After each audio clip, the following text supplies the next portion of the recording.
നമസ്കാരം. പുതുക്കിന് മീൻ ചാടുന്നത് പോലെയാണ് BRS ക്യാമ്പിൽ നിന്ന് കോൺഗ്രസിലേക്ക് MLA-മാരും ഉയർന്ന നേതാക്കളും തുള്ളി വരുന്നത്.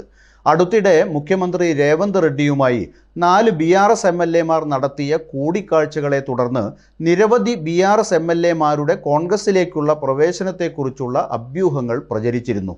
അരമന രഹസ്യം നിഷേധിക്കാൻ ഒന്നും മെനക്കെടാതെ കോൺഗ്രസ് എന്നാൽ ഇപ്പോൾ ആരെയും പ്രവേശിപ്പിക്കാൻ തിടുക്കമില്ല എന്ന നിലപാടാണ് എടുത്തിരിക്കുന്നത്.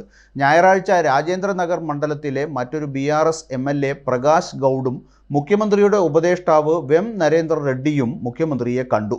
മണ്ഡലത്തിലെ വികസന പ്രവർത്തനങ്ങളുമായി ബന്ധപ്പെട്ട് വിളിച്ച യോഗത്തെക്കുറിച്ച് രാഷ്ട്രീയമായി ഒന്നും പറയാതെ മറ്റ് 4 MLA-മാർ പറഞ്ഞ അതേ നിലപാടാണ് തങ്ങൾക്കുമുള്ളതെന്നാണ് അവർ പറഞ്ഞത്. 2014-ൽ രേവന്ത് റെഡ്ഡി TDP MLA-മാർക്കൊപ്പം TRS-ലേക്ക് മാറുന്നതിനു മുമ്പ് ഗൗഡ്, വെം നരേന്ദ്ര റെഡ്ഡി എന്നിവർ തെലുങ്ക് ദേശം പാർട്ടിയിൽ സഹപ്രവർത്തകരായിരുന്നു. മറ്റ് BRS MLA-മാരുമായി നർസാപൂരിൽ നിന്നുള്ള സുനിത ലക്ഷ്മ റെഡ്ഡി, ദുബ്ബാക്കിലെ കോദ പ്രഭാകർ റെഡ്ഡി, പട്ടഞ്ചെരുവിലെ ഗുഡം മഹിപാൽ റെഡ്ഡി, സഹീറാബാദിൽ നിന്നുള്ള മണിക് റാവു എന്നിവർ ഏതാനും ദിവസങ്ങൾക്ക് മുമ്പ് രേവന്ത് റെഡ്ഡിയെ കണ്ടതോടെയാണ് കൂടുമാറ്റത്തിൻ്റെ കഥകൾ പ്രചരിക്കാൻ തുടങ്ങിയത്. BRS മേധാവി ചന്ദ്രശേഖർ റാവുവിൻ്റെ ശക്തി കേന്ദ്രമായ മേഡക്കിൽ നിന്നുള്ള 4 MLA-മാർ എന്തിന് കൂടുമാറ്റം തിരഞ്ഞെടുത്തു എന്നതാണ് എല്ലാവരെയും അമ്പരപ്പിക്കുന്ന ചോദ്യം.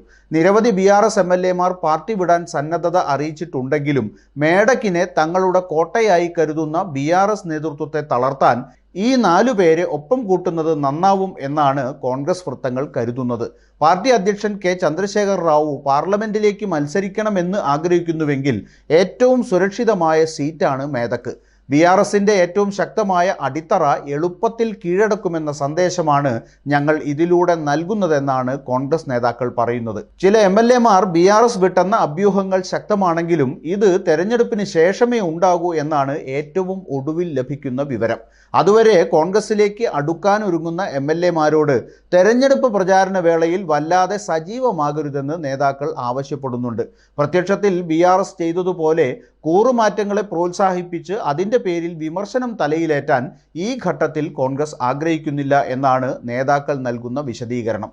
പാർലമെന്റ് തെരഞ്ഞെടുപ്പിൽ പരമാവധി സീറ്റുകൾ കൈക്കലാക്കുക എന്ന ലക്ഷ്യത്തോടെ നീങ്ങുന്ന കോൺഗ്രസിന് തെലങ്കാനയിൽ സംഭവിക്കുന്ന BRS-ൽ നിന്നുള്ള കൂടുമാറ്റം ഗുണം ചെയ്യും എന്നാണ് പൊതുവിൽ വിലയിരുത്തപ്പെടുന്നത്. 2019-ൽ കോൺഗ്രസിന് 3-ഉം BJP-ക്ക് 4-ഉം OIC-ക്ക് 1 സീറ്റും ലഭിച്ചപ്പോൾ BRS 9 സീറ്റുമായി മേൽക്കൈ നേടിയിരുന്നു. നിയമസഭാ തെരഞ്ഞെടുപ്പ് വിജയത്തിന്റെ പശ്ചാത്തലത്തിൽ BRS കോട്ട പൊളിച്ച് കൂടുതൽ MP-മാരെ സൃഷ്ടിക്കാനുള്ള രേവന്ത് റെഡ്ഡിയുടെ ഗെയിം പ്ലാൻ വിജയിക്കുമോ എന്ന് കാത്തിരുന്ന് കാണാം.